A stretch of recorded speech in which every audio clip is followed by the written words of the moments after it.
Welcome back to On the Bit. I'm Dave from Dream Thoroughbreds, and with me is Lenny from Bluegrass Bloodstock. How are you, Lenny? Very good, Dave. Have a good Christmas and New Year's? Yeah, great Christmas and New Year's. Yeah, Yourself? busy January, wasn't it? A lot of sales have been happening. Magic Millions, Sydney Classic and NZB, and you've been to all of them? Yeah, it's been a busy time. Yeah, and Feb and March are just going to be just as busy. Exactly. So we're back for the autumn. The first Group 1 of the season is the CF Orr Stakes at Caulfield, a weight for age race over 1400 metres. And who do you like, Lenny? Dave, I just think it's a bit of a tactical battle between a few of the sprinters in the race and the middle distance horses. I think the stayers are not going to get near them. The horse that won the Cox Plate last year for me, Dave, Seamus Award, he looks the one.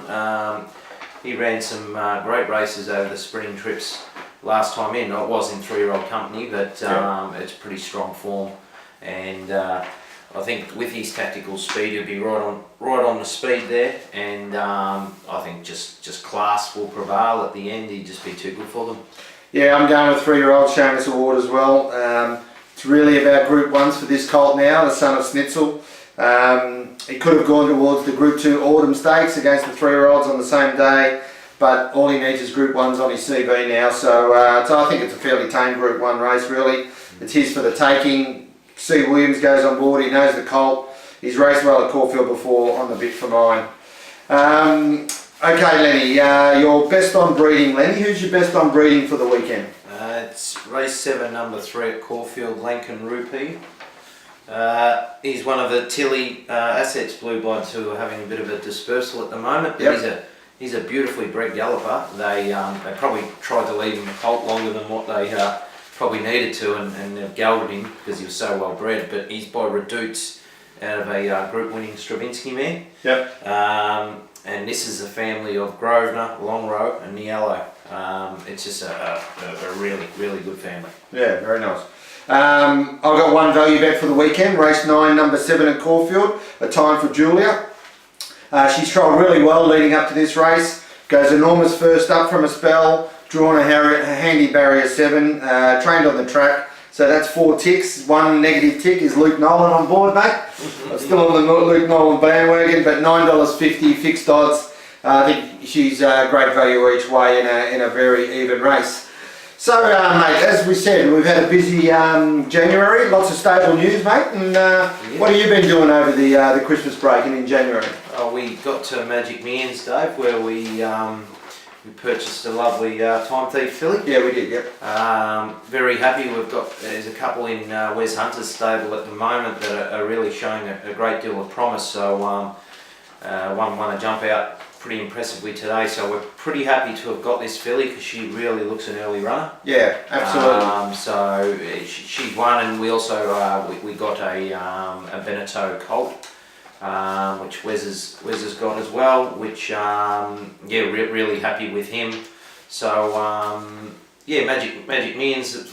Last year we got a couple of horses that we've got 3 last year that are showing a bit of promise. A couple this year. It's been good to us, Magic Millions. I'll give you some more information on that Time Thief filly. Dream Thoroughbreds is partnering up with Wes Hunter for the first time with that horse. A nice filly. We think she'll be an early runner. So next week I'll give you a bit more details on her.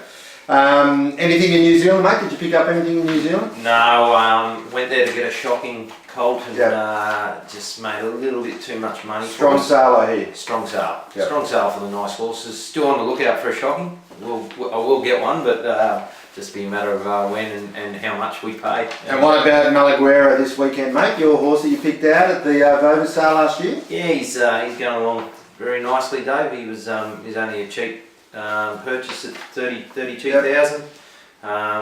He won his maiden impressively. A couple of good jockeys have been on his back in work and rate him pretty highly.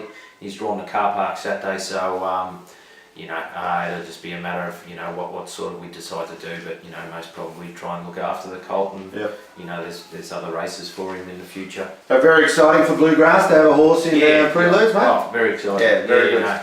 Wrapped. We've got a lot of action happening too. Shoe Fetish, our Flying Spur filly for the Dream Girls Racing franchise. She's starting her debut on Saturday at Bendigo in a 2-year-old open maiden over 900 metres. She's shown us really nice ability so far in her trials and her track work, and I think she'll go very close and might get the girls up to a winning start on Saturday. That's exciting. That was selected by you at Magic Millions last year, mate. Yeah, she was a nice purchase. She was a nice little handy filly, and I think she can maybe even look at some black type at Adelaide later in the autumn. Charles in Charge, he's won his last two, mate. Oh, he's going you were away from the last win. A good win in the last start over 15:25 at Mornington in the fastest time of the day. He's actually running in the final of the Motivite Summer Challenge on next Wednesday, which is Mornington Cup Day, over 1600 metres. He basically races the same horses he beat in the heat, and they were a pack of goats, mate, so he will give them a bit of weight, but I think he'll be very hard to beat in that race. The Doomsday filly, mate, that you selected for us at the Premier sales, the English Premier sales last year, she's been named Boogie Days. Boogie Days. And she trials Friday at Flemington. Yep. And Lonmac, the Lonro colt that you selected at the English Premier as well, he's trialling this Friday at Flemington, and both of those horses, their second trial, so they should be running in probably the next 2 to 3 weeks. And some really good news, we got Fruling, Chosen Moment and Ecstasy. She came back. They all came back from the Water Walker this week, mate. Good news. Yeah, so those three have had a bit of a injury cloud over them for the last few months, but they're back and looking healthy, and it'll be a slow progress for the next couple of months, mate. Sure. Just in Sydney, just on the two in Sydney, the Captivator, that you picked for us in Magic Millions last year. He trialled last week at Warwick Farm through Bjorn Baker and ran a close second. He led the trial and just got tipped off at the end. He did really well, but slight soreness in the knee, just giving him a bit more time, but he looks to be a very exciting colt, Captivator. Speaks highly of him. Yeah, he does. Bjorn's very keen on him, and he's fully sold now, which is really good. And the Dewporth colt that we got at the Magic Million sale in June, he's back in work actually, and he came back this week as well. Yeah, Monday this week. So he's had a couple of weeks of the pre-trainer. So good to see how he progresses. So been a lot of news over the Christmas break, and as we go forward in the next few weeks, we'll keep. Okay, Lenny, you're on the bid special for the weekend, buddy. Yeah, Dave. A friend of ours, Anthony Yo's got a pair in this galloper, Chaser Rainbow. I think this horse, he's been a very injury-plagued galloper, but he's got Group 1 class, and a very good horse. He's had 3 runs back this time. In his first run he just went round, but his next 2 runs have been very competitive. And he's a 5-year-old stallion. I think he's just taken, well, he might even be a 6-year-old stallion, but he's just taken a bit of time to sort of hit his top. I think he'll be absolutely peaking on Saturday. Then he drops from the 60 kilos, gets in with about 56.5 on his back. Yep.